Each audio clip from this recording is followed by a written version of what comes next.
चलिए बाबू, पिछले 2 से 3 क्लास में हम बेसिक ऑर्गेनिक केमिस्ट्री का, जिसको हिंदी में कार्बनिक रसायन बोलते हैं, उसके बारे में हम आपको आईयूपीएससी का बेसिक इंट्रोडक्शन दिए। बेसिक क्लास हमेशा हर वो चैप्टर का इंपॉर्टेंट होता है। न्यू अगर आपकी मजबूत है तो आप उसके ऊपर कितना भी क्वेश्चन करेंगे आपको दिक्कत नहीं आएगा। तो बेसिक किसी भी क्लास का हमेशा क्या होता है, इंपॉर्टेंट होता है। तो आप बेसिक को हमेशा अच्छे से पढ़िए। आज की जो हमारी क्लास है वो इंपॉर्टेंट है। आईयूपीएससी का इस तरीके से समझिए कि रीढ़ की हड्डी ये वाला पार्ट होने वाला है कि कैसे कौन सी श्रृंखला को चयन करेंगे, नंबरिंग कहां से करेंगे, कौन सी श्रृंखला कहां से चयन करते हैं, इन सब बातों का हम यहाँ क्या करने वाले हैं, डिस्कस करने वाले हैं। ठीक है, तो ये वाला क्लास आपके लिए थोड़ा सा क्या होने वाला है, इंपॉर्टेंट होने वाला है। तो थोड़ा सा ध्यान दीजिएगा। अगर ये क्लास आप कर लेते हैं तो इसके बाद सारा आईयूपीएससी का प्रैक्टिस कराने वाले हैं हम, तो उसमें आपको जरा भी दिक्कत नहीं आएगा। अब सुनिएगा हमारी, हम इसमें 2 केस बनाए बाबू, केस नंबर 1 और एक है केस नंबर 2। जो केस नंबर 1 है उसमें हम आपको सिखलाएंगे कि श्रृंखला का चयन कैसे किया जाता है, श्रृंखला का चयन करना, श्रृंखला का चयन करना। ठीक, अब इसमें हमारा पहला वाला भाग है कि देखिएगा, सुनिएगा। सबसे पहले लंबी कार्बन श्रृंखला का चयन करते हैं, श्रृंखला का चयन करते हैं। सबसे पहले लंबी कार्बन श्रृंखला का चयन करते हैं। अब सुनिएगा बाबू,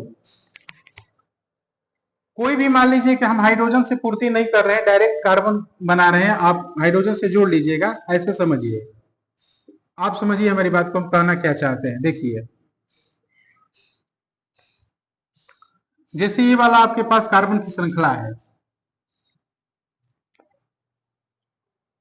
ठीक है, ये वाला आपके पास कार्बन की श्रृंखला है। अब इस कार्बन की श्रृंखला में आपको सबसे पहले आईयूपीएससी लिखते समय आपको एक लंबी कार्बन श्रृंखला का क्या करना होता है, चयन करना होता है। पहला पॉइंट है, क्या लिखे हैं, सबसे लंबी कार्बन श्रृंखला का क्या करते हैं, चयन करते हैं। अब हमारी बात को यहां ध्यान से सुनिएगा। आपके पास 2 चॉइस है, कितना चॉइस है, 2। यहां ये 1 2 3 4, एक तो चॉइस ये है, एक चॉइस है 1 2 3 4 5, 2 चॉइस है। अब बच्चों को लगता है कि सर कौन सी श्रृंखला ले, ये वाली श्रृंखला ले कि ये जो बादल में हम बना रहे हैं ये वाली कार्बन की श्रृंखला ले। तो बाबू ये जो ब्रैकेट में आप देख रहे हो, इसमें कितनी कार्बन की कितने कार्बन परमाणु आ रहे हैं, 4 आ रहे हैं। कितने आ रहे हैं, 4 आ रहे हैं, ये ब्रैकेट वाले में। आइए, जो बादल नुमा हम आपको स्ट्रक्चर बनाए हैं, इसमें कितने, 1 2 3 4 5 कार्बन आ रहे हैं। कितने कार्बन आ रहे हैं, 5 कार्बन आ रहे हैं। तो आपको हमेशा ध्यान रखना है कि जिस कार्बन की श्रृंखला में ज्यादा कार्बन परमाणु आए, आपको उसी कार्बन को क्या करना है, चयन करना है। तो आप इस ब्रैकेट वाले को नहीं लेंगे, ये वाली आपकी कार्बन की श्रृंखला क्या है, सही है। ब्रैकेट वाला गलत है, इस बादल नुमा कार्बन की श्रृंखला का क्या करेंगे, चयन करेंगे। मतलब जिसमें कार्बन ज्यादा आ रहा है, बादल वाले में 5 आ रहा है, ब्रैकेट वाले में 4 आ रहा है, सबसे लंबी कार्बन श्रृंखला की चयन करते हैं ना, तो इसमें 1 2 3 4 5, तो सबसे लंबी कार्बन श्रृंखला का सबसे पहले क्या करते हैं, चयन कर लेते हैं। ठीक है, मतलब ये ब्रैकेट वाला गलत, बादल वाला हमारा क्या है, सही है। दूसरा एग्जांपल, यदि कार्बन परमाणु बराबर हो, यदि श्रृंखला में कार्बन परमाणु बराबर हो तो उसे चयन करेंगे जिसमें साखित श्रृंखला साइड चेन साखित श्रृंखला ज्यादा आए। अब इसको थोड़ा सा ध्यान से सुनिएगा। दूसरा वाला पॉइंट है। पहला वाला पॉइंट तो समझ गए कि क्या, कि सर सबसे लंबी कार्बन श्रृंखला का चयन करना है, सबसे लंबी कार्बन श्रृंखला का क्या करना है, चयन करना है। दूसरा वाला क्या है, यदि कार्बन परमाणु मान लीजिए बराबर हो जाए, देखिए ये वाला स्ट्रक्चर 1 2 3 4 5 6 7, ठीक है, और यहाँ जी एक ऐसे कार्बन ऐसे कार्बन। अब हमारी बात को सुनिएगा, आप यहां से काउंटिंग करिए 1 2 3 4 5 6 7। आप एक ये वाला भी पॉसिबिलिटी है 1 2 3 4 5 6 7। अब चारों तरफ से 7 7, आप यहां से यहां तक आ रहे हैं तभी भी 7 कार्बन मिल रहे हैं, यहां से एक ये वाली श्रृंखला ले गए तभी भी 7 मिले। 8 मिलता तो वो ले लेते, लेकिन अब तो बराबर हो गया, यहां से भी यहां तक 7 ही हो रहा है और यहां से भी यहां कितना हो रहा है, 7 ही हो रहा है। और यहां से यहां तो जाएंगे ना, क्योंकि 1 2 3 4 5 ही होती है, तो सोचना ही नहीं है। तो यहां से यहां तक 7 हुआ और यहां से, अब बच्चों को लगता है कि अब तो कार्बन की संख्या ही बराबर होगी, कार्बन परमाणु ये क्या हो गए बराबर। यहां तो यहाँ 4 थे यहाँ 5 थे, तो हमको पता चला कि हम 5 वाला को ले लेंगे, 4 वाला को छोड़ देंगे। अब यहां देखेंगे तो भाई यहां से लेकर यहां तक 7 है और यहां से लेकर यहां तक क्या है, 7 है। तो इस अवस्था में जब कार्बन परमाणु बराबर हो जाए तो उसको चयन करेंगे जिसमें शाखित श्रृंखला क्या हो, ज्यादा हो। तो देखो बाबू, जब तुम ये वाली ऊपर वाली कार्बन की श्रृंखला ले रहे हो ना, तो तुमको ये वाला मिलेगा ग्रुप, एक ही शाखित श्रृंखला मिलेगी। कितनी श्रृंखला मिलेगी, एक मिलेगी, ठीक है। जब तुम ऊपर वाला ये पूरा लोगे तो तुमको एक कार्बन की श्रृंखला, यहां पर एक कार्बन की श्रृंखला दिखाई देगी। लेकिन जब अगर तुम ये वाला कार्बन की श्रृंखला ले रहे हो, ये वाला नीचे से ध्यान से देखिएगा, ये वाला अगर तुम कार्बन की श्रृंखला ले रहे हो तो तुमको दो शाखित श्रृंखला दिखाई देगी, एक ये दिखाई देगी और एक ये दिखाई देगी। तो ये वाला जब ऊपर वाला ले रहे थे तो एक ही दिखाई दे रहा था, हमको ज्यादा लेना है, तो जब ये वाला तुम कार्बन की श्रृंखला को ले लोगे तो तुमको एक और एक कितने दिखाई दे दिए, दो शाखित श्रृंखला दिखाई दिए। तो आपके लिए बेस्ट कार्बन की श्रृंखला चयन करने का ये वाला तरीका होना चाहिए, ये ऊपर वाला नहीं होना चाहिए। ये कब केस लागू होगा, जब कार्बन परमाणु की संख्या बराबर हो जाएगी तब, ठीक है। चलिए इतना नोट करिए।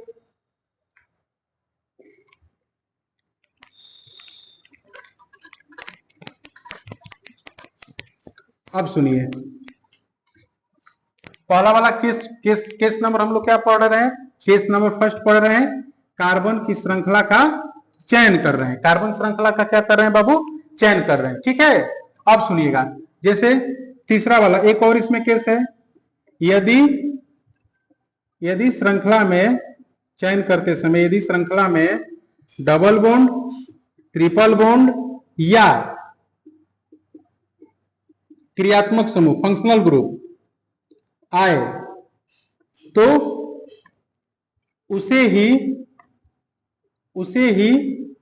चयन करें, उसे ही चयन करें। इसका मतलब क्या है, जैसे मान लीजिए 1 2 3 4 5 6 और मान लीजिए 1 2 3 4 और मान लीजिए एक ये दे दी, ऐसे दे दिए।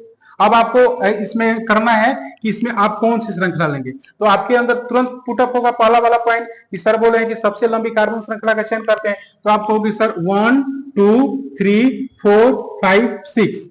एक चांस ये है 1 2 3 4 5, तो आपको तुरंत लगेगा कि कार्बन की संख्या यहाँ पर कितनी है, 6 है। कार्बन की संख्या कितनी है, 6 है। और यहाँ कितनी है, नीचे कितनी है, 1 2 3 4 और कितनी है, 5 है।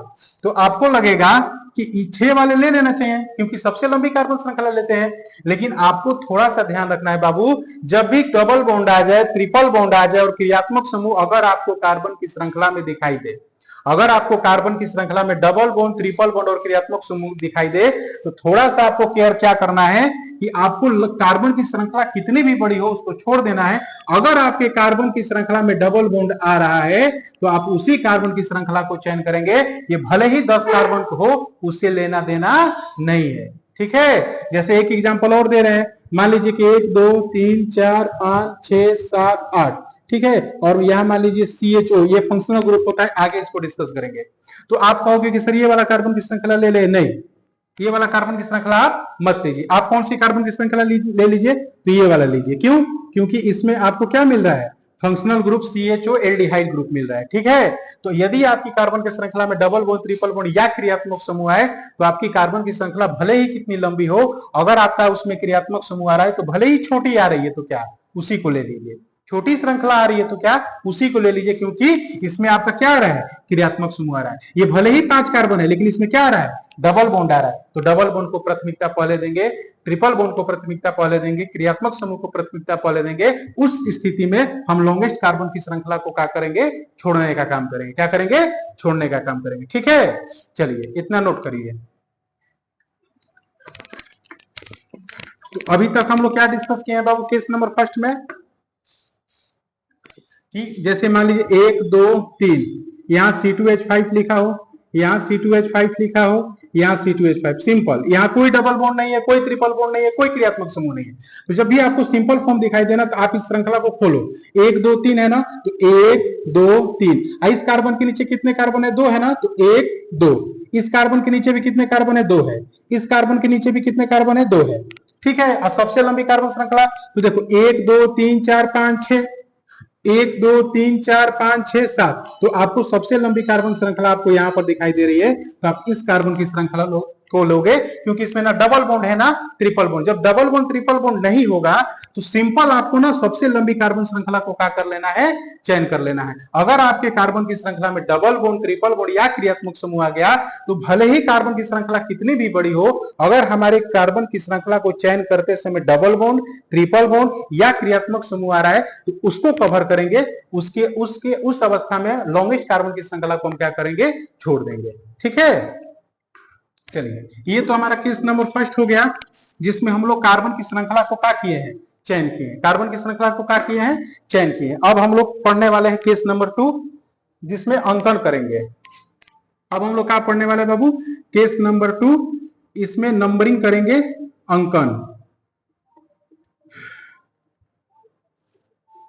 नंबरिंग कहां से करें, आईयूपीएससी का 2 ही फंडा होता है। एक तो आपको कार्बन की श्रृंखला को चयन करना आना चाहिए, और दूसरा क्या, आपको अंकन करना आना चाहिए कि कहां से अंकन करें।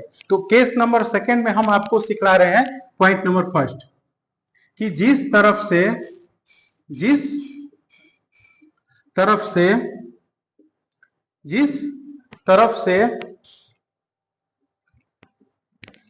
शाखित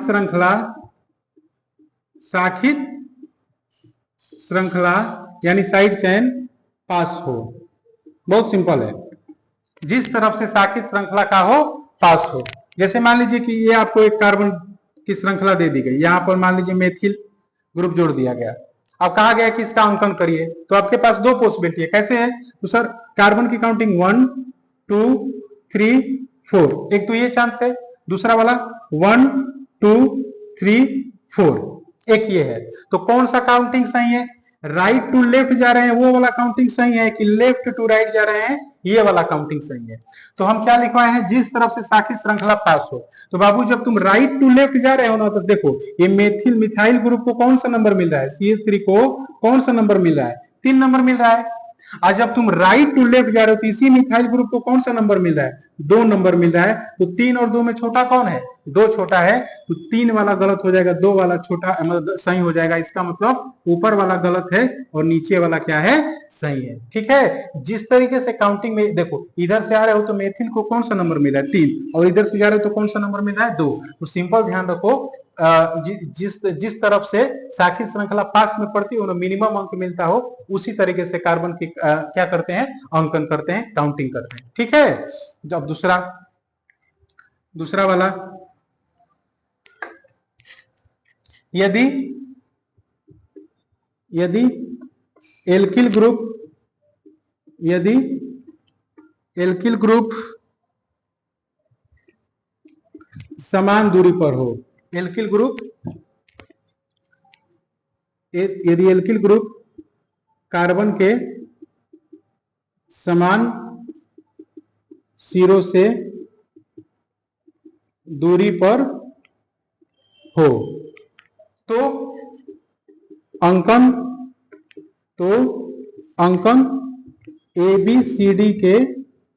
ABCD के क्रमानुसार। ये थोड़ा सा इंपॉर्टेंट है, ध्यान से सुनिएगा, ABCD के क्रमानुसार। जैसे मान लीजिए कि 1 2 3 4 5 6, यहां पर मान लीजिए मैंने जोड़ दिया मेथिल, और यहां पर मैंने मान लीजिए जोड़ दिया एथिल। तो मेथिल और इथाइल, मिथाइल और इथाइल दोनों के दोनों कौन से ग्रुप है? एल्किल ग्रुप है भाई, ये भी एल्किल ग्रुप है, ये भी एल्किल ग्रुप है। अगर इसमें एक एल्किल ग्रुप होता है तो आप काउंटिंग यहीं से शुरू कर देते, तो 1 2 2 नंबर पे आ रहा है बेहिचक। लेकिन आप यहाँ फंस जाओगे, क्यों? क्योंकि सर यहाँ से भी काउंटिंग करेंगे ना तो इसको भी 2 नंबर मिल रहा है, और यहाँ से काउंटिंग करेंगे तो इसको भी 2 नंबर मिल रहा है, तो अब हम कहाँ से काउंटिंग करें? यहाँ से सही रहेगा कि यहाँ से सही रहेगा? तो इस अवस्था में जब दो एल्किल ग्रुप सिरों से समान दूरी पर हो जाए, मतलब इधर से भी 2 नंबर पे आ जाए, इधर से भी 2 नंबर पे आ जाए, या इधर से 3 नंबर पे आ जाए, इधर से 3 नंबर पे आ जाए, या इधर से 1 नंबर पे आ जाए, इधर से 1 नंबर पे आ जाए, समान दूरी पर आ जाए, तो हमको ध्यान रखना है कि ABCD के क्रमानुसार, अंग्रेजी वर्णमाला के अल्फाबेट के क्रमानुसार ध्यान रखते हैं। कैसे ध्यान रखेंगे? तो मिथाइल का पहला लेटर क्या होता है? M, और इथाइल का पहला लेटर क्या होता है? E होता है। मिथाइल का पहला लेटर M होता है और इथाइल का पहला लेटर E होता है। और आपको अच्छे से पता है कि अंग्रेजी वर्णमाला में पहले E आता है, बाद में कौन आता है? M आता है। पहले E आता है, बाद में कौन आता है?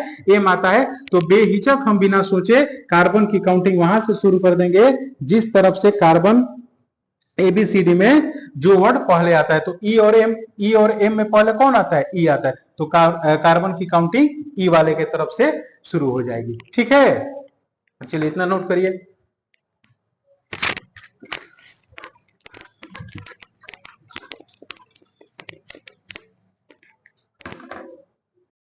तीसरा वाला पॉइंट क्या है बाबू? यदि प्रतिस्थापी समान दूरी पर हो, सिरों से समान दूरी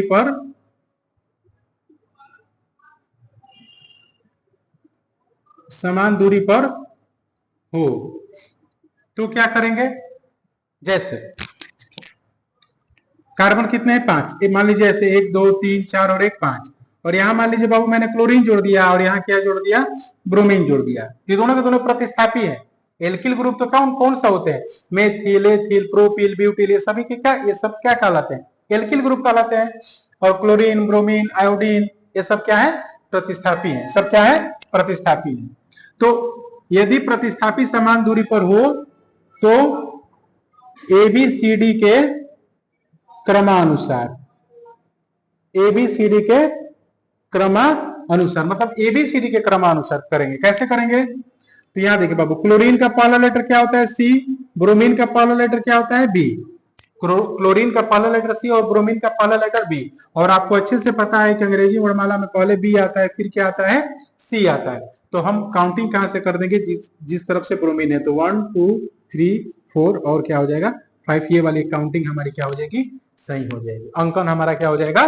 सही हो जाएगा। 4th नंबर पॉइंट, मान लीजिए यदि एल्किल ग्रुप, मान लीजिए एल्किल ग्रुप और प्रतिस्थापी, एक ऐसा केस आ जाए जिसमें एल्किल ग्रुप और प्रतिस्थापी समान दूरी पर हो, समान दूरी पर हो, तो क्या करेंगे? तो अंकन कहां से करेंगे बाबू? ध्यान से सुनिएगा। अंकन प्रतिस्थापी की ओर से। अंकन कहां से करेंगे? प्रतिस्थापी की ओर से। मान लीजिए एक ऐसा केस आ गया जिसमें एल्किल ग्रुप, जिसमें क्या बाबू? एल्किल ग्रुप और प्रतिस्थापी दोनों समान दूरी पर पड़ गए। एल्किल ग्रुप मेथिल हो गया, इधर से काउंटिंग करेंगे तो 2 नंबर, इधर से भी काउंटिंग करेंगे तो 2 नंबर से।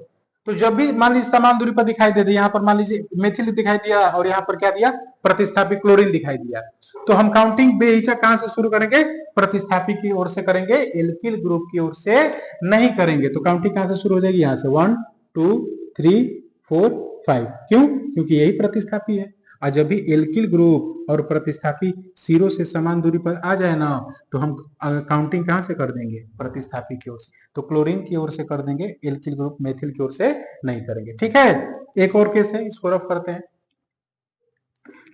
चौथा पॉइंट है, उसको भी आप अच्छे से ध्यान से समझिए। क्या है कि यदि, 4th नंबर पॉइंट है, यदि कार्बन की श्रृंखला में, यदि श्रृंखला में डबल बॉन्ड और ट्रिपल बॉन्ड आए, डबल बॉन्ड और ट्रिपल बॉन्ड आए, तो अंकन कहां से करेंगे बाबू? डबल बॉन्ड की ओर से, डबल बॉन्ड की ओर से। इसको ध्यान देना है। और से। ठीक, फॉर एग्जाम्पल कैसे, फॉर एग्जाम्पल कैसे करेंगे, तो कार्बन की काउंटिंग हम कहां से करेंगे, डबल बॉन्ड की ओर से करेंगे। ठीक है, जैसे ध्यान से देखिए, यहां पर मान लीजिए यहाँ डबल बॉन्ड है और यहाँ पर मैंने क्या लगा दिया, ट्रिपल बॉन्ड लगा दिया। ठीक है, तो इधर से भी 2 नंबर आ रहा है, उधर से भी 2 नंबर आ रहा है। तो जब भी ऐसी समान दूरी पर आपको केस दिखाई दे एक डबल बॉन्ड पर ट्रिपल बॉन्ड का, तो कार्बन की काउंटिंग आप डबल बॉन्ड से कर दीजिए। कहां से कर दीजिए, डबल बॉन्ड की ओर से कर दीजिए। ठीक है, ये वाला अंकन आपका क्या हो जाएगा, सही हो जाएगा। तो हम आपको कितना पॉइंट पढ़ाए, 5 पॉइंट पढ़ाए। पहला वाला पॉइंट पढ़ाए थे जिसमें आपको साइड चेन देखना था, दूसरा वाला एल्किल ग्रुप था, जब 2 एल्किल ग्रुप समान दूरी पर हो जाए। तीसरा वाला केस क्या पढ़ाए थे, यदि एल्किल ग्रुप यदि 2 प्रतिस्थापी समान दूरी पर आ जाए। चौथा वाला केस क्या पढ़ाए थे, यदि एल्किल ग्रुप और प्रतिस्थापी समान दूरी पर आ जाए। और पांचवा वाला, ये पांचवा केस है, पांचवा वाला केस क्या पढ़ाए थे कि यदि डबल बॉन्ड और ट्रिपल बॉन्ड आ जाए आपकी कार्बन की श्रृंखला में, तो आपको अंकन कहां से कर देना है, डबल बॉन्ड की ओर से कर देना है। ठीक है, तो 2 चीज आज हम लोग पढ़े हैं बाबू, क्या कि कौन सी कार्बन की श्रृंखला चयन किया जाता है, और दूसरा इंपॉर्टेंट चीज पढ़े हैं कि अंकन कहां से किया जाता है, अंकन कहां से किया जाता है। ठीक है, तो शुरू से लेकर अंत तक आप इस वीडियो को अच्छे से देखिए, अच्छे से समझिए। कल से हमारा IUPAC का क्या शुरू हो जाएगा, प्रैक्टिस शुरू हो जाएगा। ठीक है, ये आज वाला वीडियो इंपॉर्टेंट है, एक बार 2 बार इसको रिवर्स करके पीछे करके आप अच्छे से देखिए, ताकि पूरा कंसेप्ट आपका क्या हो जाए, क्लियर हो जाए। ठीक है, पहला वाला भाग हम लोग क्या पढ़े थे, कार्बन की श्रृंखला को चयन करना।